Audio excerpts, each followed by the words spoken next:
Bismillahirrahmanirrahim.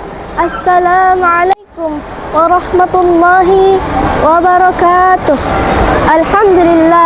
Alhamdulillahi rabbil alamin.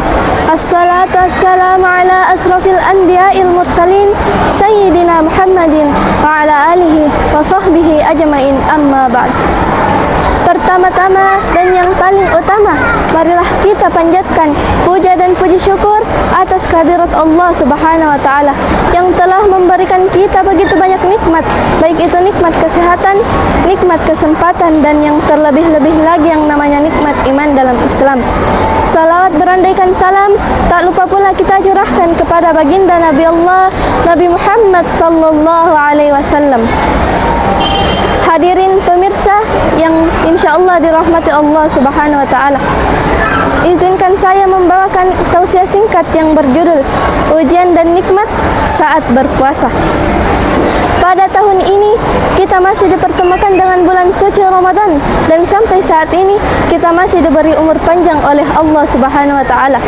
Bulan suci yang penuh ampunan, pintu-pintu syurga dibuka dan pintu neraka ditutup, pintu taubat terbuka lebar.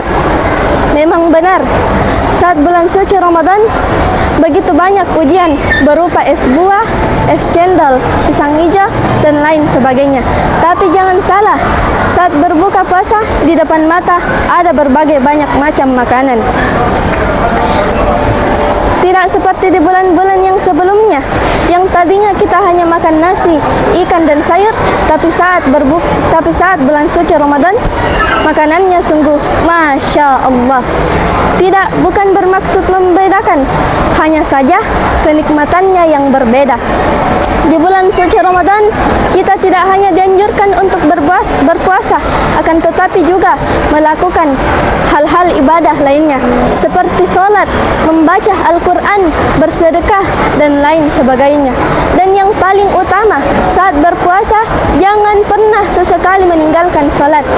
Sebab percuma berpuasa jika sholatnya bolong-bolong.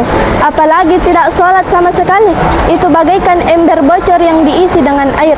Maksudnya, berpuasa memiliki begitu banyak pahala, tapi tidak sholat sama sekali, maka sia-sia pahala, begitu juga puasanya.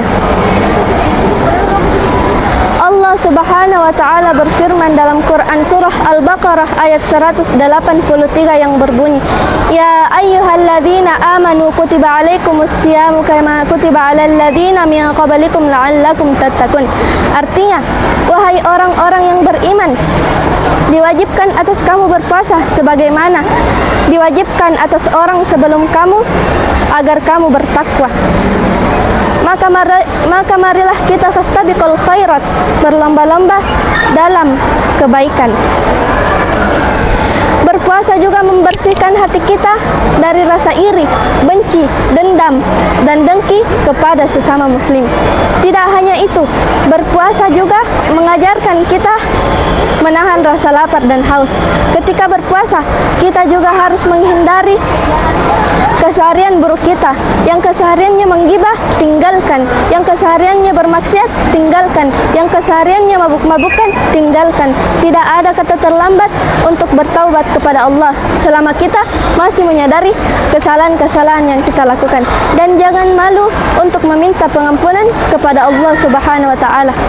Allah Subhanahu wa Ta'ala berfirman dalam Quran surah Al-Baqarah ayat 112 yang berbunyi, Bala man aslama wajhahu lillahi wa huwa muhsinun falahu ajruhum 'inda rabbih wa la khaufun 'alaihim wa la hum yahzanun. Artinya, tidak, barang siapa menyerahkan diri sepenuhnya kepada Allah dan dia berbuat baik, maka dia mendapatkan pahala di sisi Tuhannya. Dan tidak ada rasa takut kepada mereka, dan mereka tidak bersedih hati. Ramadan menyinari kita dari kegelapan yang kita lakukan sepanjang tahun. Maka tidak heran jika kita melihat Banyak orang yang berubah menjadi soleh dan soleha. Tidak perlu kita bully, bukan dari orangnya, melainkan sifat dari Ramadan yang menyinari. Dan cahaya yang dimiliki Ramadan, kita jadi terbuka dan dapat melihat mana saja amalan yang baik dan mana amalan yang buruk, mana amalan yang dapat kita kerjakan dan mana amalan yang tidak dapat kita kerjakan, sehingga dilipat gandakan. Pada akhirnya kita dapat memilih jalan yang baik bagi kita sendiri. Sekian ceramah yang bisa saya sampaikan. Wallahul muwafiq ila aqwamit thoriq. Assalamualaikum warahmatullahi wabarakatuh.